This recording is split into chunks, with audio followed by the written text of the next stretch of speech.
কথা ছিল যুদ্ধের সময় যুদ্ধ, নয়তো সন্ধ্যের সময় শান্তি। তবে এসবের যেন কোনো তোয়াক্কাই নেই ইসরায়েলের।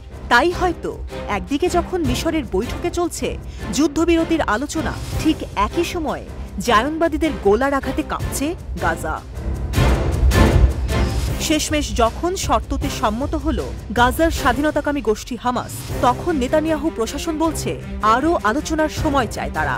আর সে আলোচনা চলাকালীন চলবে রাফায় আগ্রাসন। এ যেন ধরি মাছ না ছুঁই পানি। এ যেন সভ্য যুগে যুদ্ধনীতিকে বৃদ্ধাঙ্গুলি দেখানোর অসভ্যতা।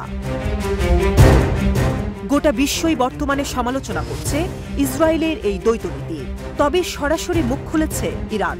সাফ জানিয়েছে দক্ষিণ গাজার রাফা অঞ্চলে ইসরায়েলের অনুপ্রবেশ শান্তি প্রতিষ্ঠায় আন্তর্জাতিক যত প্রচেষ্টা আছে সেসবের মুখে লাগিয়েছে চুনকালি।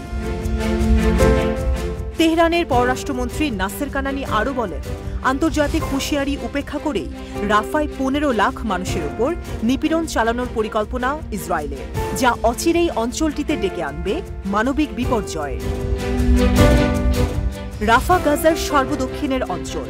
উপত্যকাটিতে ত্রাণ কিংবা যে কোনো সহায়তার একটি বড় রুটও এই রাফা ক্রসিং। রাফা অবরুদ্ধ রাখা মানে যেন অঞ্চলটিতে আশ্রয় নেয়া 15 লাখ মানুষের টুঁটি চেপে ধরা। আর এই যেন লক্ষ্য ইসরায়েলের। তাই এ সপ্তাহেই জায়নবাদীরা বন্ধ করে দিয়েছে রাফা ক্রসিং। এতে থমকে গেছে ত্রাণ সরবরাহ। সেই সাথে হামলার আগাম নোটিশ দিয়েছে তেল আবিব। লিফলেট ফেলে উপত্যকাটির একমাত্র নিরাপদ আশ্রয় হিসেবে স্বীকৃত রাফা শহরও ছাড়তে বলা হয়েছে আশ্রিতদের।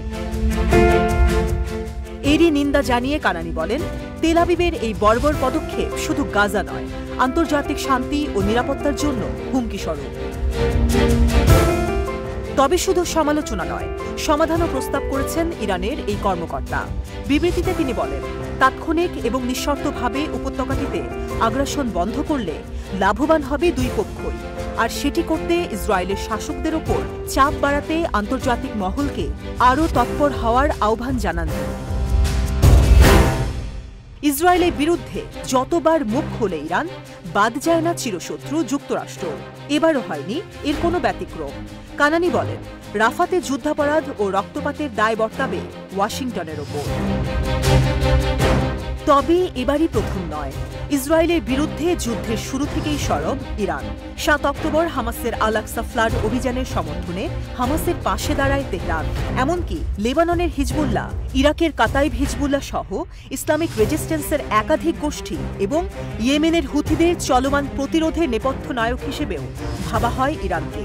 ফলে সিরিয়ার ইরানি দূতাবাসে হামলা চালিয়ে দেশটির শীর্ষ জেনারেলকে হত্যা করে ইসরায়েল, যার বদলা নিতে গেল মাসেই ইসরায়েল অভিমুখে ক্ষেপণাস্ত্র হামলা চালায় দেশটি।